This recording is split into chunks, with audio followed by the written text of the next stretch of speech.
sama-sama bertepuk tangan. Come on.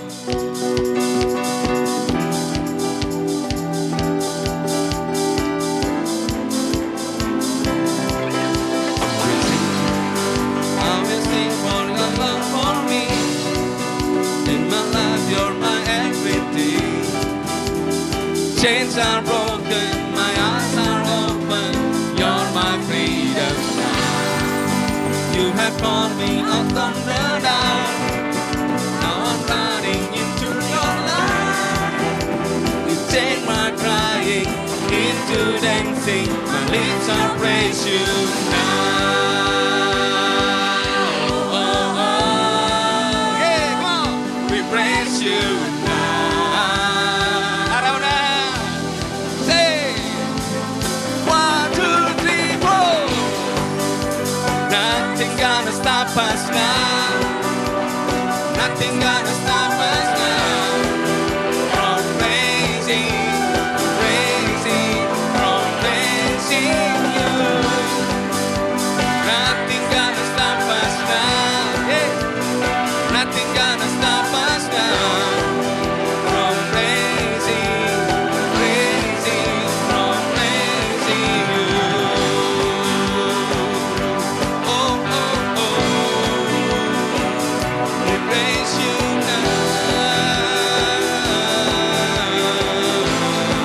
Say, I will sing. I will sing of the love for me. Yeah. You're my life, you're my everything. Chains are broken, my eyes are open. You're my freedom now. You have called me up from the down. Now I'm running into your light. Chains are crying, begin to dancing. My lips are praise you now. Oh, oh, oh.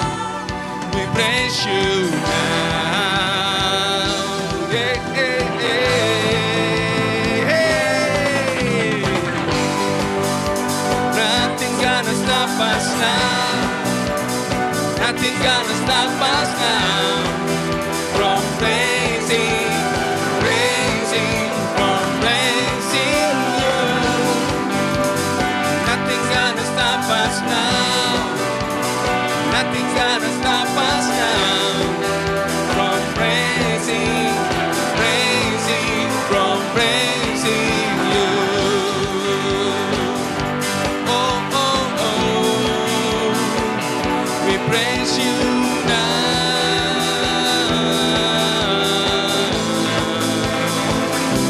Come on.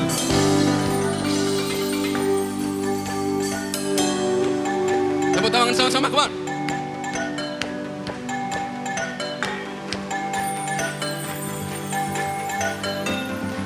Say, I praise you forever. Praise you forever. Praise you forever. Yes. Everything in me praise the name of Jesus. Praise you forever. Praise you forever. Everything in me praise the name of Jesus. I praise you forever. Praise you forever. Everything in me praise the name of Jesus. I praise you.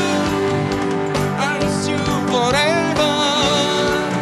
I praise you forever. Everything in me praise the name of Jesus. Nothing gonna stop us now. Yeah. Nothing gonna stop us now from praising, praising, from praising you. Nothing gonna stop us now. Nothing gonna stop us now from praising, praising, from praising you. Oh, oh, oh. We praise you now.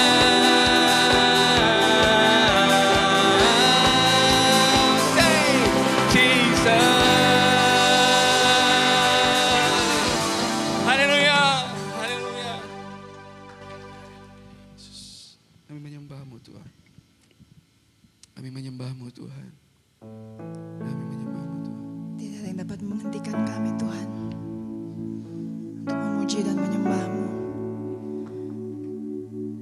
Sebab Engkau Tuhan yang baik, Engkau Tuhan yang setia, terlepas dari setiap musim yang kami alami. Engkau tetap Tuhan yang baik. Arauna, saya mau ajak kita semua siang hari ini, tanggalkan setiap beban, tanggalkan setiap tantangan di dalam hidup kita. Datang fokus hanya untuk memuji dan menyembah Dia. Sebab Dia setia.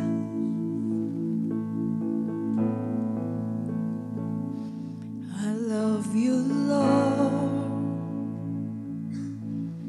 for your mercy never fails me. And all my days I've been held in your hand. From the moment that I wake up until I lay my head, oh, I will sing of the goodness of God. All my life you have been faithful. Yes, all my life you have been so good.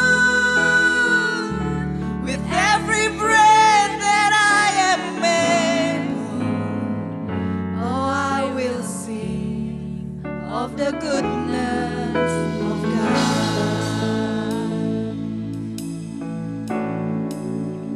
I love your voice. You have led me through the fire, and in darkest night, you were close like no other. I've known you as a father, I've known you as a friend, and I have lived in the goodness of God. Yeah. All my life you have been faithful. All my life you have been so good. With every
sing of the goodness of God.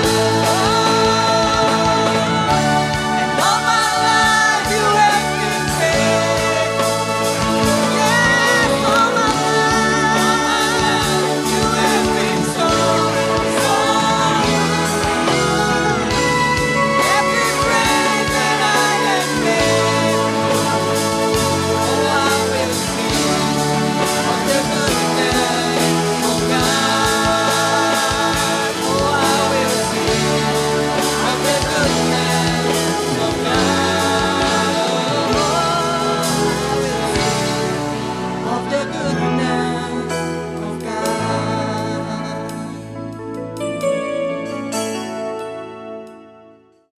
Shalom. Ini baru sedikit sekali ini suaranya. Shalom. Haleluya. Puji Tuhan. Ada sukacita hari ini, amin. Kita bersukacita di hadapan Tuhan dan saya begitu menikmati pujian penyembahan di tengah-tengah kita hari ini.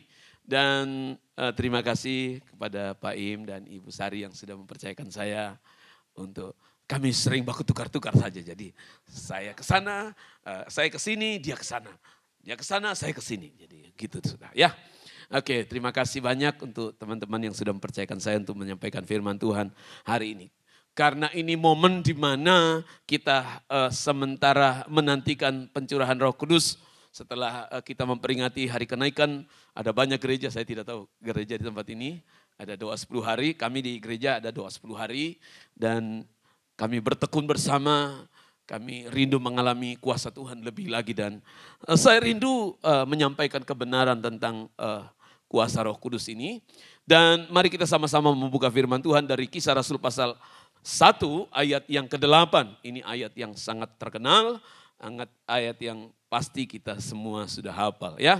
Kalau semua sudah temukan, mari sama-sama kita baca dengan bersuara. 1, 2, 3. Tetapi kamu akan menerima kuasa kalau Roh Kudus turun ke atas kamu dan kamu akan menjadi saksiku di Yerusalem dan seluruh Yudea dan Samaria sampai ke ujung bumi. Saudara, beberapa waktu yang lalu saya sempat membuka FB, lalu biasa kalau tidak di setel itu FB, secara otomatis ada video yang berjalan ketika kita melewati itu, saudara. Nah, tanpa sengaja saya menonton atau di FB saya itu ada apa ya, kayak semacam video yang ada di wallnya itu. Lalu saya tertarik melihatnya karena kebetulan aja, entah iseng atau apa. Saya lihat seorang sementara mereview atau memperlihatkan sebuah rumah yang sangat mewah, saudara. Lalu dia berkata, guys, Anda lihat ini rumah sangat mewah. Itu kompleks perumahan, bukan rumah pribadi tapi seperti kompleks perumahan. Dia kayak bentuk L gitu, besar sekali, mewah. Kelihatan seperti istana, besar sekali, saudara. Dan itu terjadi di Madura. Lalu dia katakan, saudara lihat di sana itu rumah penghuninya, mewah. Lalu di mukanya itu ada juga pemandangan rumah yang sangat mewah. Lalu dia berkata, tahukah kalian guys, apa isi rumah ini? Di sana memang isinya orang. Tapi waktu dia masuk, apa yang terjadi, saudara? Yang kelihatan di dalam adalah sapi. Halo, rumah yang sangat bagus, rumah yang sangat mewah. Kurang lebih 11-12 dengan pemilik rumah penghuninya dengan. Tapi isinya, saudara, itu sapi. Tapi tahukah saudara, sapi yang ada di dalam itu adalah sapi-sapi yang bernilai sangat tinggi. Ratusan juta nilainya, saudara. Kenapa? Karena sapi itu adalah sapi-sapi yang sudah memenangkan kejuaraan lomba karavan sapi di Madura. Anda tahu bahwa di Madura itu adalah pertandingan yang sangat digilai oleh masyarakat di sana. Dan itu menjadi sesuatu yang menarik. Dan seperti di Toraja, kalau kerbau aduan menang itu nilainya hampir sama dengan nilainya Fortuner, saudara. Anda pernah dengar? Seekor kerbau hampir sama nilainya dengan sebuah mobil yang saya boleh katakan sangat mewah.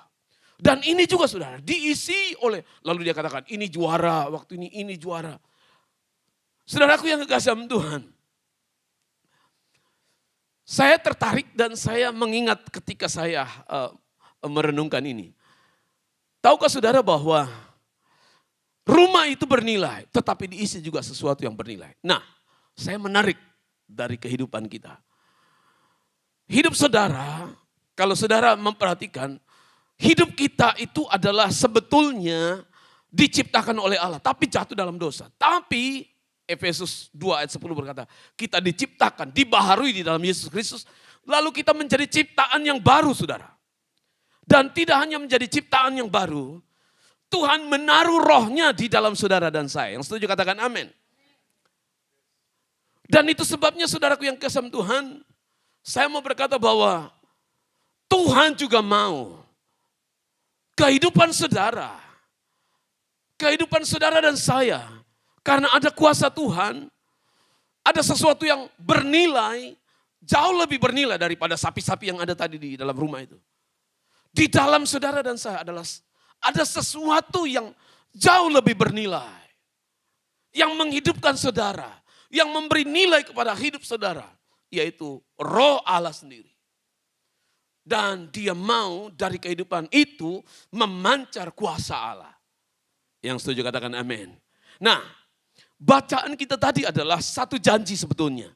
Itu dimulai dari perjanjian lama Yoel pasal 2. Lalu kalau saudara lihat di dalam Yohanes 14 ayat 6.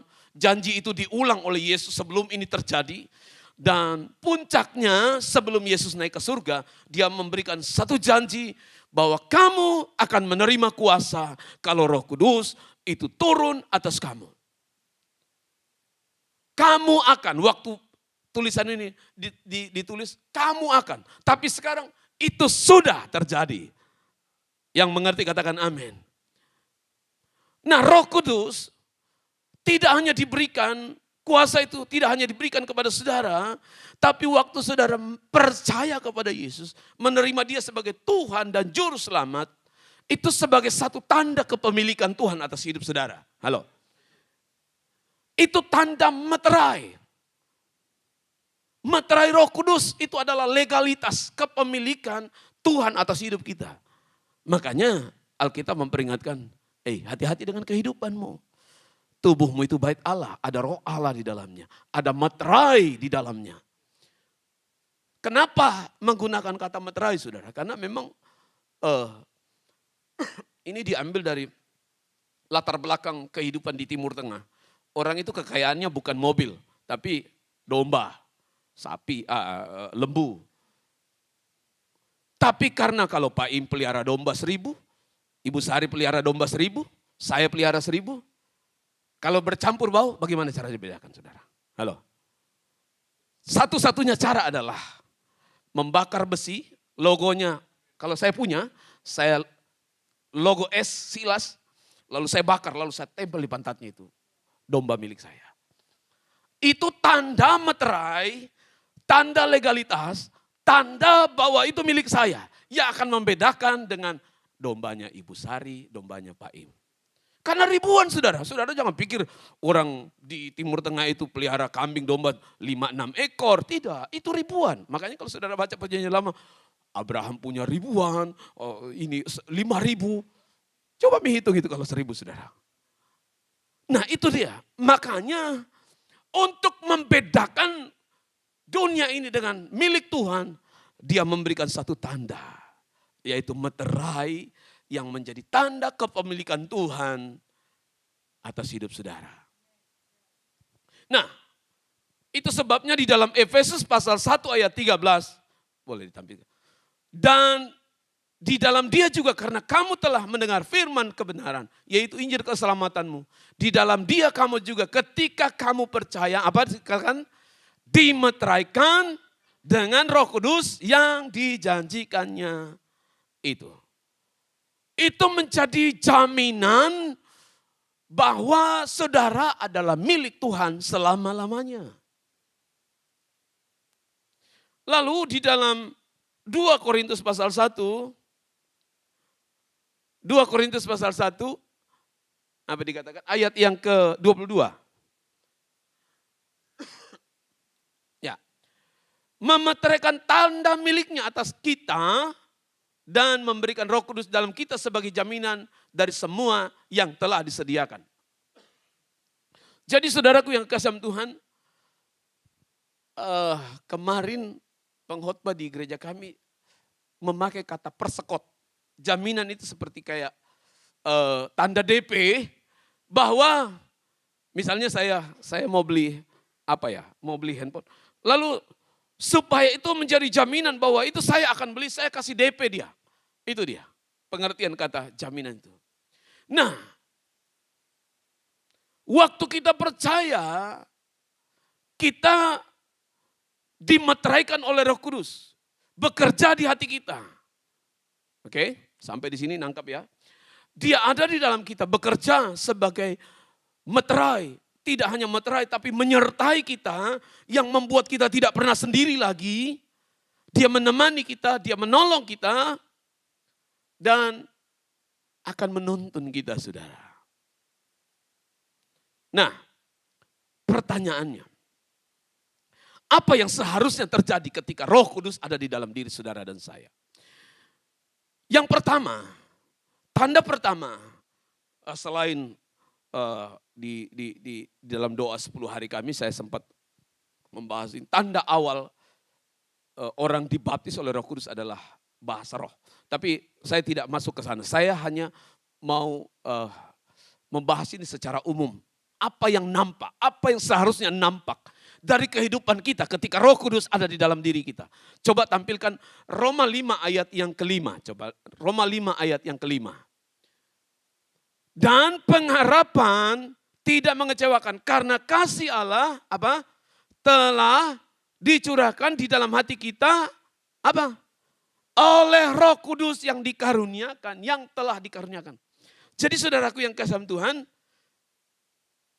kasih Allah itu telah dicurahkan di dalam hati kita oleh Roh Kudus yang telah dikaruniakan. Jadi hal yang pertama yang harus nampak, yang harus ada di dalam kehidupan setiap orang percaya adalah kasih Allah atau kuasa kasih itu sendiri. Nah, kalau saudara membaca di topik daripada Roma ini, itu hasil pembenaran. Ya, di atasnya itu hasil pembenaran. Nah, dari ayat ini memberikan kita pemahaman, pengertian seperti ini. Bahwa setiap orang yang percaya dimeteraikan oleh Roh Kudus. Dan kalau Roh Kudus ada, seharusnya kuasa kasih itu ada di dalam diri saudara dan saya. Kuasa kasih yang dimaksud adalah kuasa kasih agape itu. Jadi artinya apa saudara? Setiap orang percaya, identitas utama sebetulnya adalah harusnya ada kasih Allah di dalam diri kita sebagai tanda kehadiran Allah dalam hidupmu. Jadi, kalau Roh Kudus ada di dalam dirimu, di dalam diri saya, seharusnya segala kepahitan, segala kebencian, kemarahan, iri hati, itu tidak boleh ada. Apa yang terjadi waktu Yesus dibaptis? Lalu apa yang terjadi waktu, Anda ingat? Waktu Yesus dibaptis di Sungai Yordan oleh Yohanes Pembaptis, apa yang terjadi saudara? Langit terbuka, lalu turun apa? Turun burung merpati? Bukan. Turun apa? Seperti burung merpati.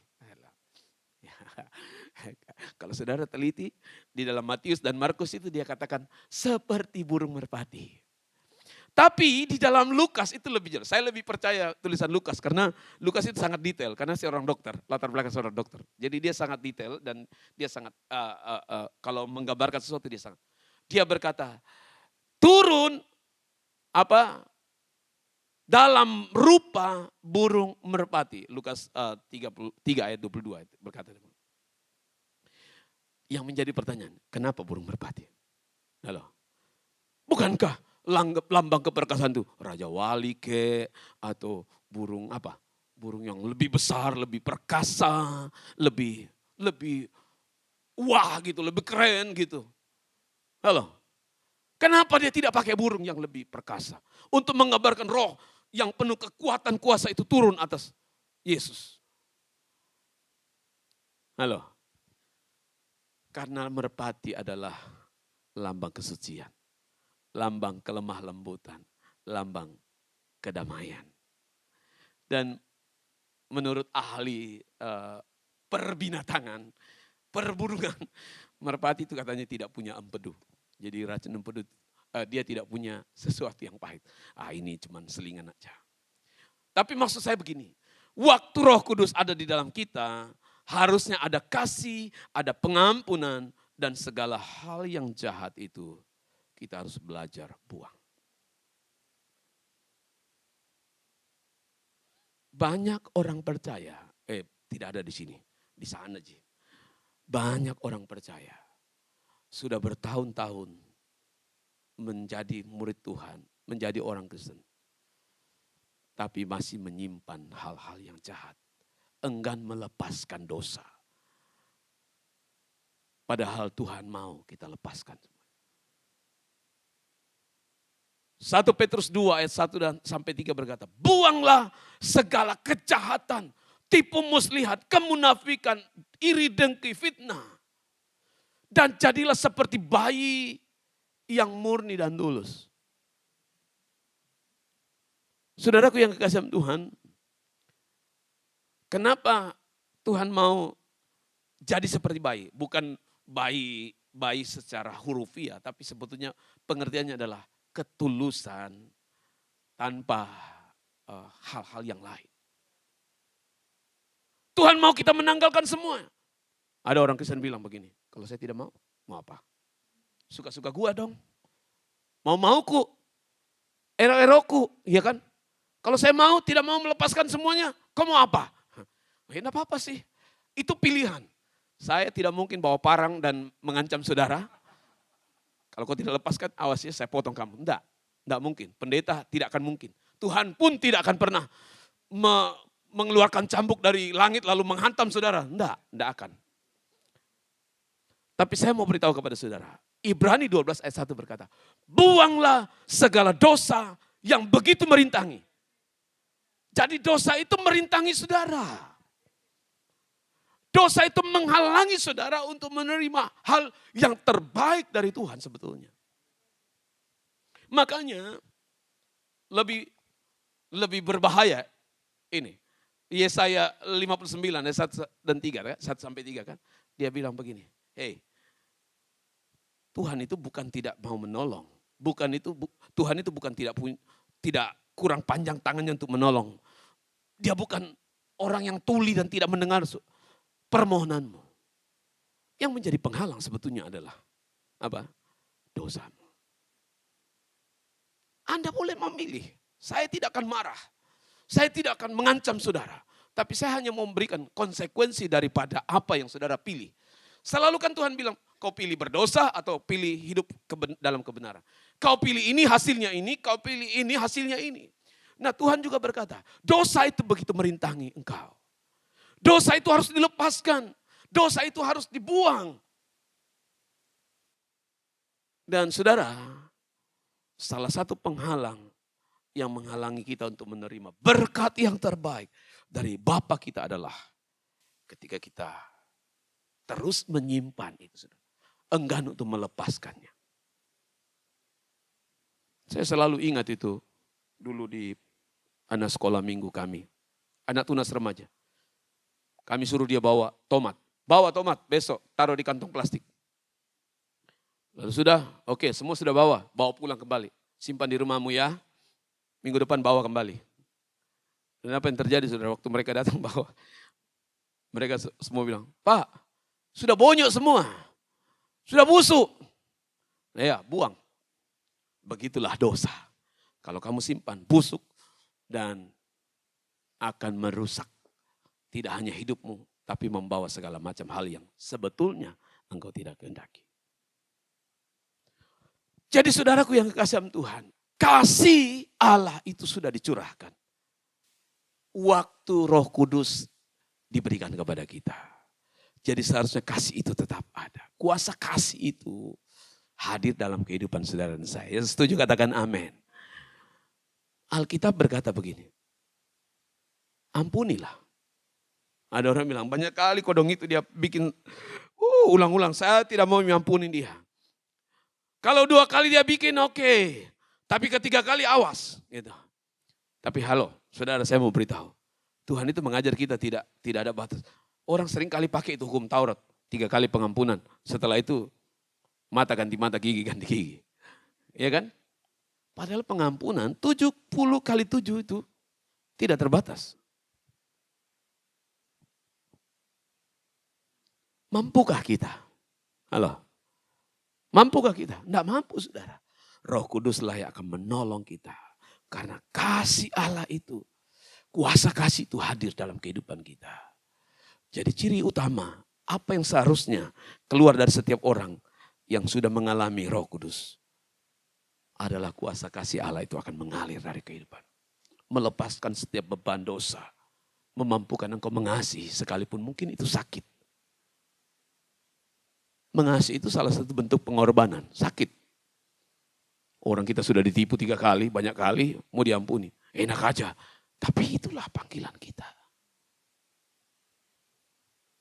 Saya pernah mengalami situasi itu saudara. Ya saya ini bukan malaikat saudara. Sekalipun hamba Tuhan saya masih punya rasa sakit itu. Ketika ada orang-orang yang, ya kita sebagai gembala, sebagai hamba Tuhan, kadang-kala kita mau melakukan yang baik, tapi yang baik pun belum tentu ditanggapi baik. Kadang-kala, ya. Tapi saudaraku yang dikasih Tuhan, saya sampai di satu titik begitu marah, begitu di dalam diri saya. Tapi Roh Kudus ingatkan saya, kamu boleh memilih untuk marah. Tapi kamu punya pilihan yang lain yang Tuhan ajarkan. Doakan dan ampuni. Saya lawan diri saya berdoa Tuhan, ampuni, berkati orang yang menyakiti hati saya. Tapi saudaraku yang kasih sama Tuhan, anehnya saudara, saya itu kayak mengalami, di tengah tekanan itu saya mengalami justru sukacita saudara. Di situ saya belajar.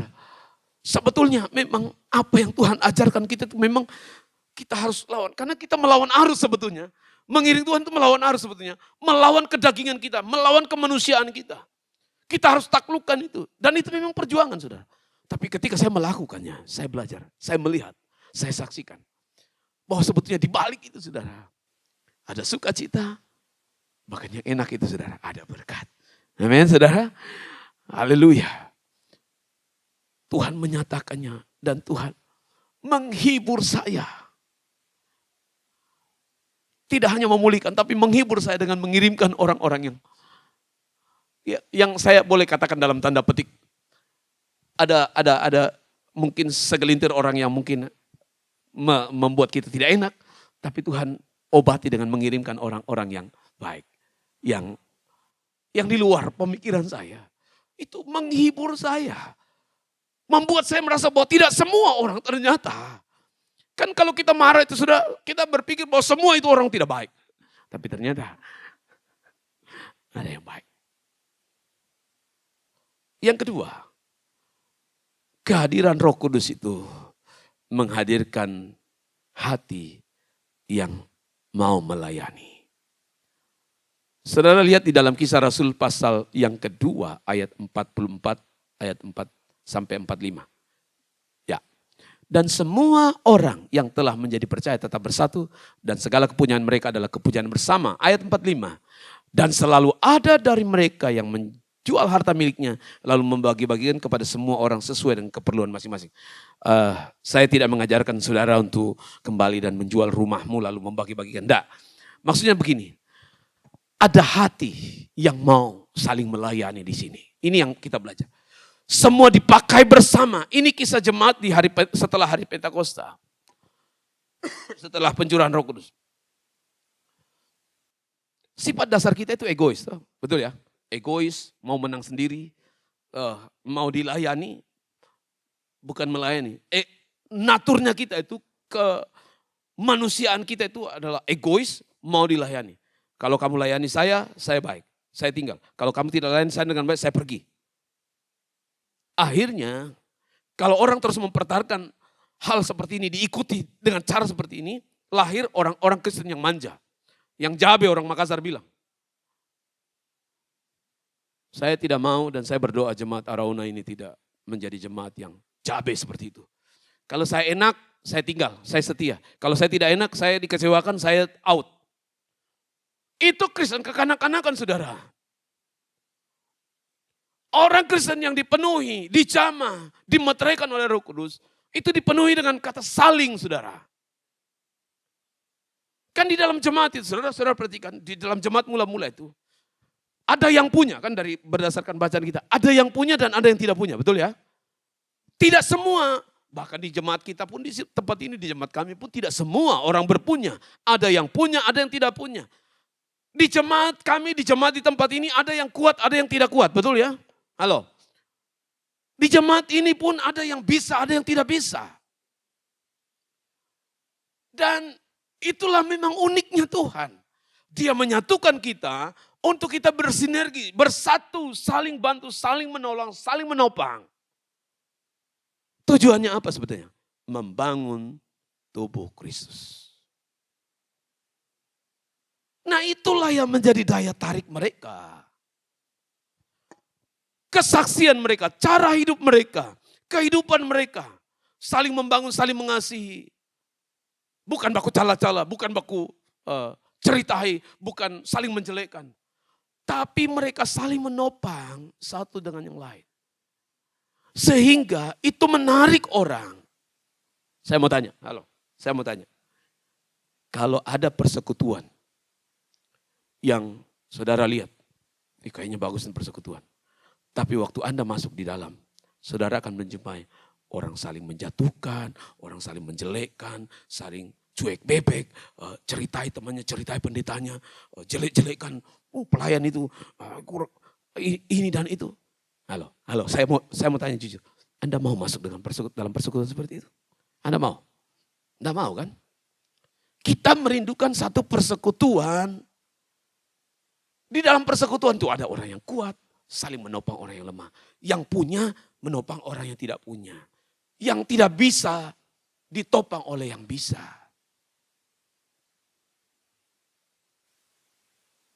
Dan itulah tujuan panggilan Tuhan sebetulnya. Kita saling, faktanya saudara, di gereja itu bukan semua malaikat, termasuk hamba Tuhannya. Pemimpin, kadang-kala kita, begini saudara, saya mau kasih tahu ini jujur. Kadang-kala itu karena kita tergoda, kita lihat dari luar. Bagus itu gereja, kerennya tahu di. Kau belum masuk ke dalam ke organisasinya. Kau tahu itu semua bukan malaikat di dalam. Banyak kekurangan. Karena kita tidak masuk aja di dalamnya. Karena kita tidak tahu aja sebetulnya. Makanya kita tidak mengerti. Tapi Anda begitu masuk ke isi perutnya gereja itu. Anda akan menjumpai kekurangan juga. Karena mereka diisi manusia saudaraku. Bukan malaikat. Jadi dimanapun saudara datang. Tidak ada sempurna. Tidak ada gereja yang sempurna. Jadi jangan saudara. Di surga nanti baru ada sempurna saudara. Ya betul ya. Ada yang punya kelemahan. Makanya di gereja mula-mula. Anda tahu pesawat Boeing? Boeing, Pak Im pasti pernah naik ini waktu ke Israel. Jarang dipakai dia. 777. Itu pesawat luar negeri biasanya jauh. Isi 350 kalau tidak salah. Saya pernah membaca. Itu pesawat Boeing 777. Itu terdiri sebetulnya dari 3 juta keping. Kalau dipisahkan. Jadi itu 3 juta keping yang disatukan. Pesawat itu saudara. Ekornya dibangun di Makassar. Badannya dibangun di Jeneponto. Kepalanya dibangun, sayapnya dibangun entah di mana. Dan itu dirakit di satu tempat. Disatukan, lalu bisa terbang.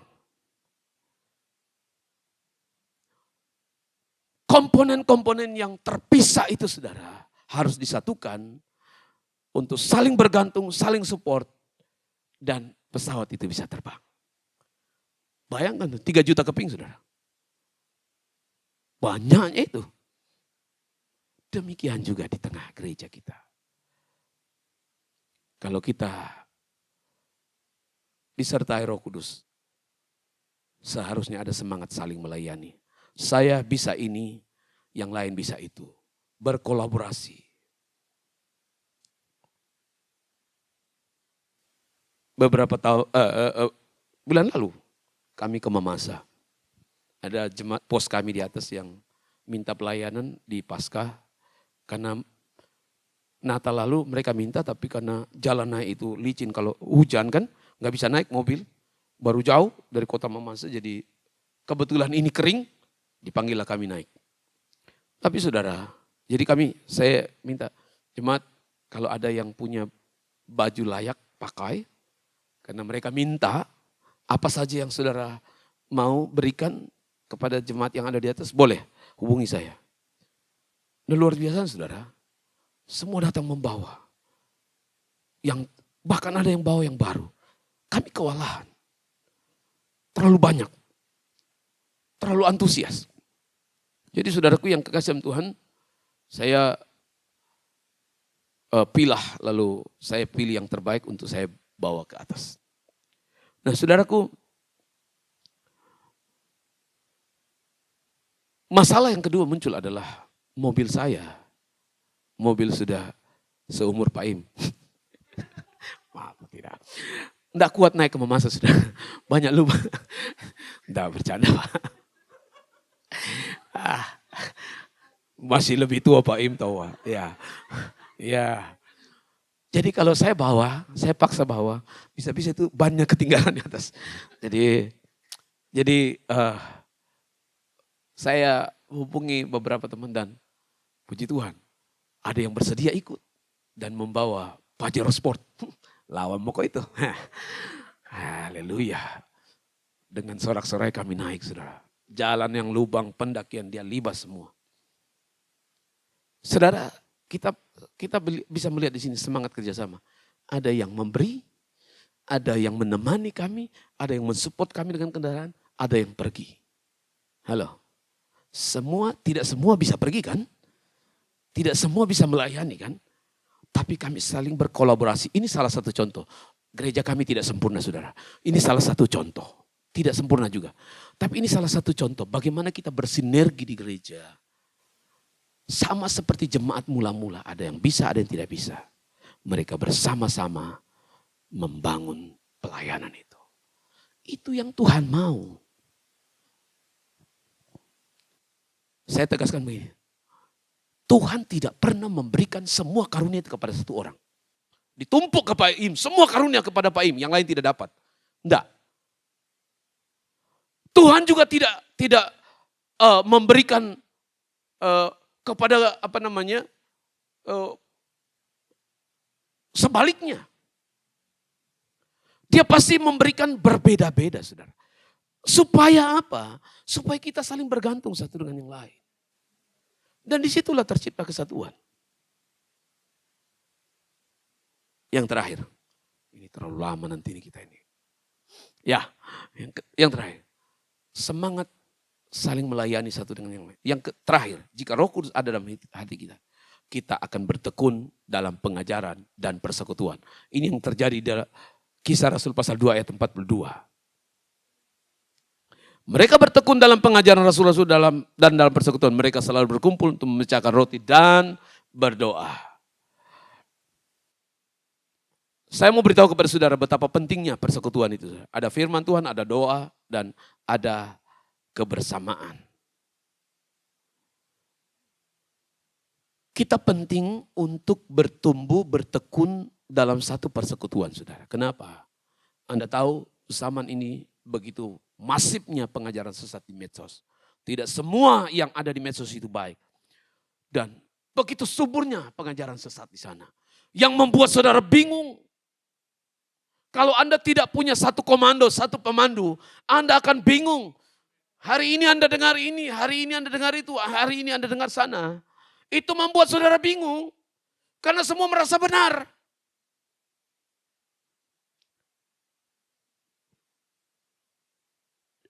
di Kenya ada pengajaran sesat itu yang dipimpin oleh Mackenzie Tenge. Tahu apa ajaran sesatnya? Gereja ini saudara, gereja. Gereja yang kelihatan sangat rohani. Dia didik, dia doktrin jemaatnya. Harus berpuasa sampai mati.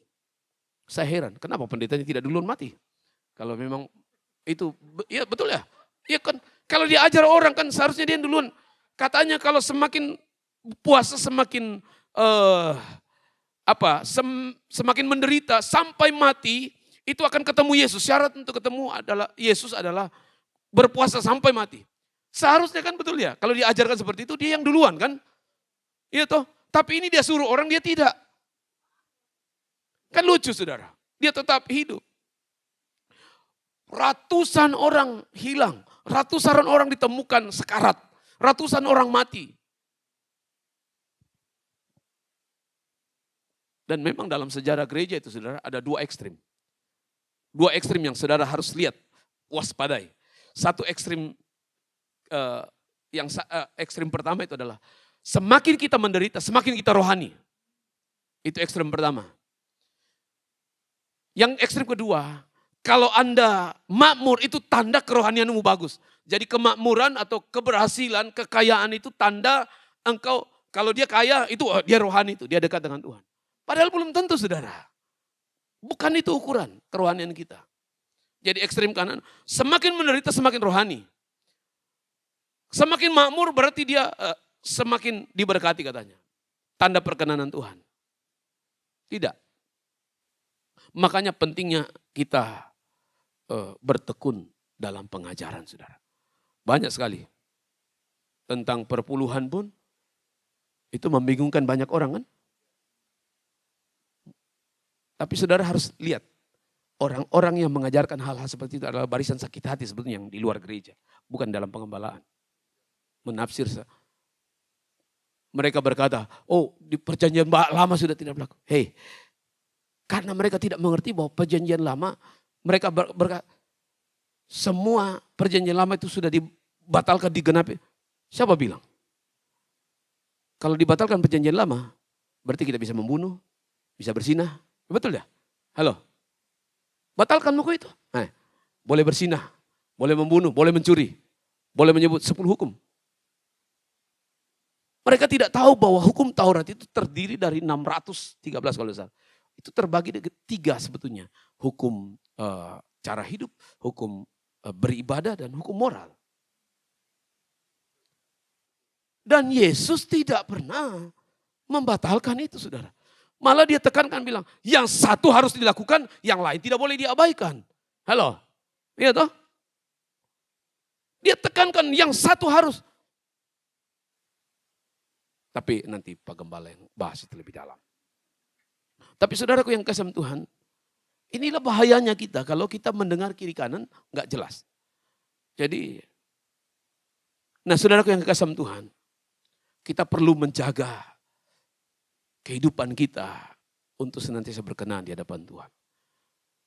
Ada orang yang bilang begini, bagaimana kita caranya mendengar suara Tuhan? Bisakah Roh Kudus berbicara kepada kita? Seringkali orang bertanya begitu kan? Saya mau kasih tahu begini. Pernah tidak Anda mengalami situasi berat lah atau situasi tertentu, lalu Anda teringat dengan ayat firman Tuhan? Halo? Ketika Anda khawatir, bagaimana ini kok dong, bagaimana. Tapi tiba-tiba terlintas di kepalamu, janganlah khawatir akan hidupmu. Tuhan mau melihara hidupmu. Pernah punya pengalaman? Atau Anda sakit, bagaimana ini kok dong, mau mati ini, aduh bagaimana. Lalu Anda ingat satu ayat. Sebetulnya itu suara dari mana? Halo? Tidak mungkin dari iblis ingatkan kita firman Tuhan. Betul ya? Tidak mungkin, mustahil. Iblis pasti ingatkan kita, kau mau mati, kau tidak ada jalan keluarnya persoalanmu. Tidak. Yang ingatkan saudara, yang berbicara kepada saudara itu sebenarnya Roh Kudus mengingat. Tapi kalau kita tidak baca firman Tuhan, bagaimana? Apa dia mau kasih ingat? Iya toh, betul ya? Dia mau kasih ingat apa? Iya toh? Jadi kita harus baca firman Tuhan. Dan saya tutup dengan satu kisah begini. Jangan kita berpikir bahwa kehebatan atau pengurapan Tuhan atas hidup kita itu hari ini cukup untuk menjamin hari esok. Karena maksudnya begini, Anda harus terus mempertahankan keintiman dengan Tuhan itu. Karena kalau tidak, Anda bisa lihat sebentar di rumah, Anda baca Matius 16 itu, kisah Petrus.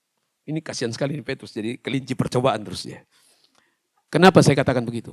Waktu Yesus tanya, murid-muridnya, menurut kalian aku ini siapa? Semua jawab. Lalu Petrus, menurut kamu siapa? Aku ini siapa? Bilang, kau adalah Mesias yang hidup. Pengakuannya luar biasa. Lalu Yesus berkata, berbahagialah engkau Petrus. Pewahyuan yang luar biasa engkau terima itu dari Roh Kudus. Pengakuan itu luar biasa. Apa yang engkau katakan itu adalah pewahyuan yang luar biasa dari Roh Kudus. Tapi tidak lama kemudian dari pasal yang sama, ayat 13-19 dia katakan itu. Ayat 20, waktu Yesus berkata, aku akan menderita. Lalu Petrus bilang, tidak boleh. Sekali-kali tidak boleh. Kalau ada yang, saya akan berdiri. Gak boleh kamu menderita, gak boleh kamu mati. Apa yang Yesus bilang? Enyahlah iblis. Halo. Tadi, beberapa saat, mungkin waktu itu sementara jalan. Menurut kamu Petrus, aku siapa? Engkau adalah Mesias yang hidup. Engkau Tuhan. Engkau Raja. Berbahagialah engkau Petrus. Karena bukan kamu yang menyatakan itu. Tapi itu pewahyuan yang luar biasa. Tapi beberapa saat kemudian, Tuhan berkata, menyahlah iblis. Kita harus tetap mempertahankan kehidupan, keintiman kita dengan Tuhan. Kan kalau tidak, bukan Tuhan yang berbicara, tapi iblis yang bekerja dalam hidup kita. Itu sebabnya saudaraku yang kasih Tuhan, mari kita belajar pada siang hari ini. Roh Kudus akan dicurahkan.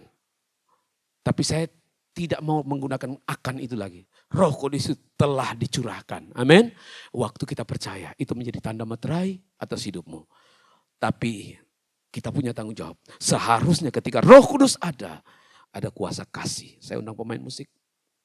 Ada kuasa kasih mengalir dari kehidupanmu. Ada hati yang mau melayani. Ada kehidupan yang mau bertekun dalam pengajaran dan persekutuan. Karena itulah yang menjaga saudara.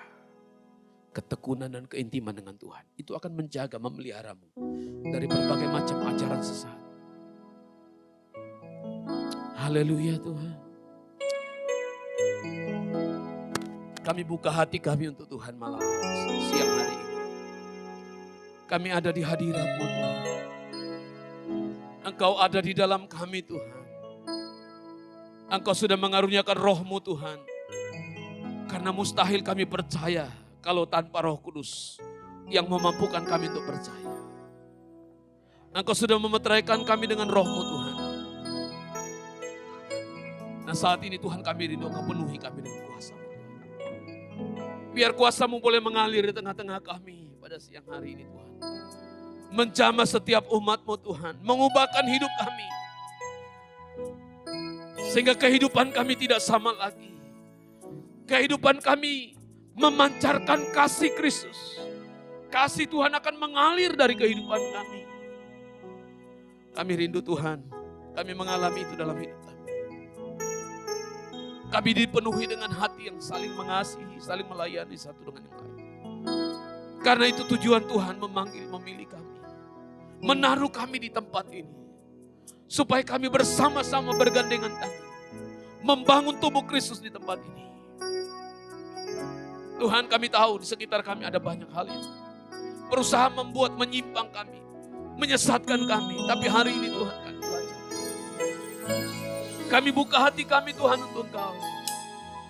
Biar Engkau menjamah kami. Memenuhi kami dengan kuasa-Mu. Oh. Haleluya. Mari kita sembah Dia. Haleluya. Buka hatimu di hadapan Tuhan. Terima kasih Tuhan. Ku buka hati untuk jamaah berserah penuh di hadirat. Kau ambil alih seluruh hidup di altar-Mu menyembah. Ku buka hati. Mari kita bangkit berdiri di hadapan Tuhan. Berserah penuh di hadirat. Kau ambil alih seluruh hidupku di altar-Mu menyembah. Ku buka hati. Haleluya Tuhan. Jamah kami Tuhan. Penuhi kami dengan kuasa-Mu. Oh, hadirat. Kau ambil alih seluruh hidupku di altar-Mu menyembah. Ku buka hati.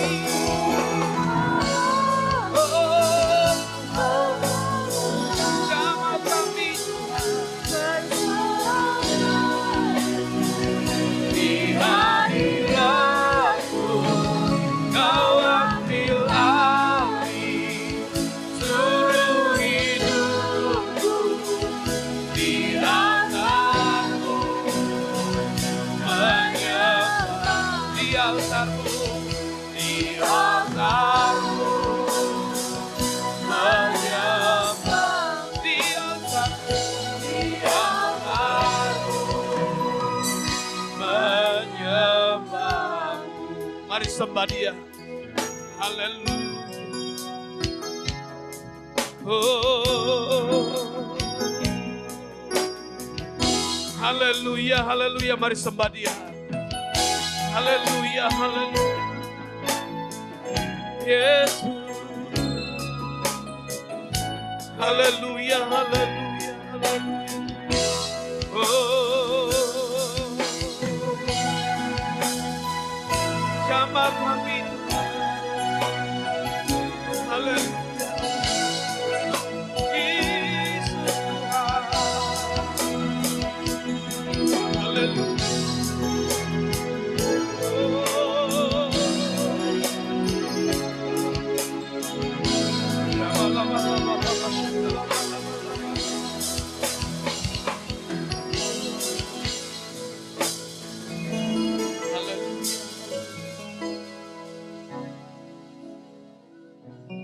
Terima kasih Tuhan. Kami bersyukur di hadapan-Mu Tuhan pada siang hari ini. Hamba-Mu sudah berhenti berbicara. Tapi biarlah Roh Kudus terus bekerja di hati kami. Mengubahkan, memulihkan hidup kami. Memenuhi kami dengan kuasa-Mu Tuhan. Sehingga hidup kami menjadi satu kehidupan yang memancarkan kasih Kristus. Hidup kami berdampak bagi banyak orang. Dan hidup kami menjadi satu kehidupan yang mempermuliakan Engkau. Tuhan terima kasih buat firman-Mu. Terus Engkau berbicara di tengah-tengah umat-Mu Tuhan. Roh Kudus akan terus menolong kami. Terima kasih Tuhan. Berkati urapi firman-Mu. Jadi rema yang mengubahkan hidup kami. Dalam nama Tuhan Yesus Kristus. Setiap kita yang percaya yang sudah diberkati Tuhan. Sama-sama kita katakan. Amin. Tuhan berkati. Silakan sudah duduk, saudara. Saya minta izin kepada Bapak Gembala tadi. Ya, saya minta izin, saya mohon izin setelah Pak Silas khotbah untuk mengambil mic dan mengatakan suatu hal, saudara ya. Sebelumnya, saudara jangan tegang-tegang ya. Ini adalah WA dari Pak Silas tadi malam. Shalom Ibu. Bulan ini di gereja fokus bicara tentang apa ya Bu? Atau apa yang harus saya khotbahkan sesuai tema. Kalau saya boleh tahu, saya akan ikut. Dan saya jawab seperti ini, saudara. Bapak, shalom. untuk Bapak besok dan juga pembicara tamu, seperti kalau juga Kofreng di tempat ini, maka free tema dan sesuai tuntunan Tuhan.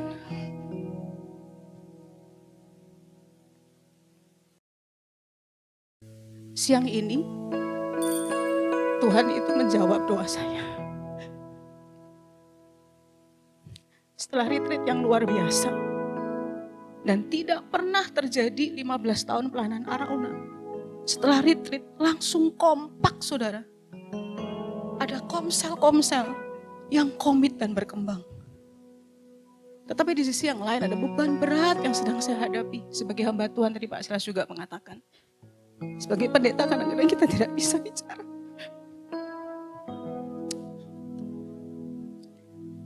Dan selama hampir sebulan ini,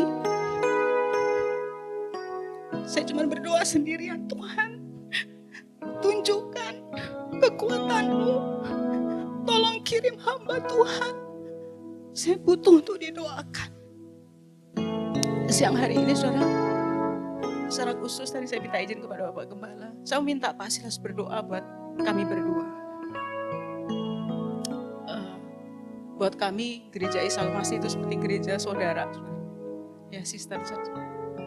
Supaya Tuhan menguatkan, Tuhan tetap memimpin kepada arah pelayanan yang jelas.